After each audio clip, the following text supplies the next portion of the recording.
नमस्कार, आप देख रहे हैं न्यूज 18 का डिजिटल प्लेटफॉर्म और मैं हूं आपके साथ जागृति खंतवाल। और आज बात एक ऐसे वैश्विक मंच की जिस पर पूरी दुनिया की नजरें टिकी हुई हैं। रूस के राष्ट्रपति व्लादिमीर पुतिन सितंबर 2026 में भारत आने वाले हैं। मौका होगा नई दिल्ली में आयोजित होने वाले 18वें ब्रिक्स शिखर सम्मेलन का। रूस की सरकारी समाचार एजेंसी TASS के मुताबिक क्रेमलिन के प्रवक्ता दिमित्री पेस्कोव ने पुष्टि की है कि पुतिन 12 और 13 सितंबर को होने वाले इस अहम सम्मेलन में हिस्सा लेने भारत पहुंचेंगे। और ये दौरा इसलिए भी खास है क्योंकि एक साल से भी कम समय पहले ये पुतिन की ये दूसरी भारत यात्रा होगी। इससे पहले दिसंबर 2025 में भी वो भारत आए थे, जहां उन्होंने प्रधानमंत्री नरेंद्र मोदी के साथ 23वें भारत रूस वार्षिक शिखर सम्मेलन में हिस्सा लिया था।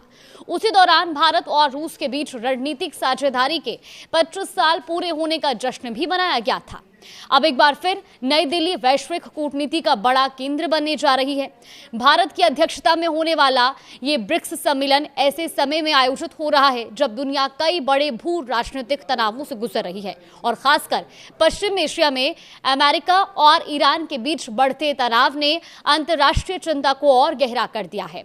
अब ऐसे माहौल में ब्रिक्स देशों का एक मंच पर आना बेहद अहम माना जा रहा है। दिलचस्प बात यह भी है कि रूस के विदेश मंत्री सेर्गेई लावरोव ने संकेत दिए हैं कि इसी साल मॉस्को प्रधानमंत्री नरेंद्र मोदी की मेजबानी की तैयारी भी कर रहा है। ब्रिक्स देशों के विदेश मंत्रियों की बैठक के बाद लावरोव ने कहा कि प्रधानमंत्री मोदी ने रूस यात्रा की पुष्टि कर दी है। उन्होंने भारत और रूस के रिश्तों को विशेष रणनीतिक साझेदारी बताया और साथ ही कहा कि रक्षा, ऊर्जा, व्यापार समेत कई क्षेत्रों में दोनों देशों का सहयोग लगातार मजबूत हो रहा है। अब सवाल यह कि आखिर ब्रिक्स इतना महत्वपूर्ण क्यों है?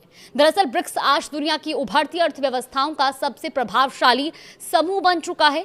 इसमें ब्राजील, रूस, भारत, चीन, दक्षिण अफ्रीका, ईरान, सऊदी अरब और UAE समेत कुल 11 देश शामिल है। और ये संगठन राजनीतिक, आर्थिक और रणनीतिक सहयोग को बढ़ावा देने का काम करता है।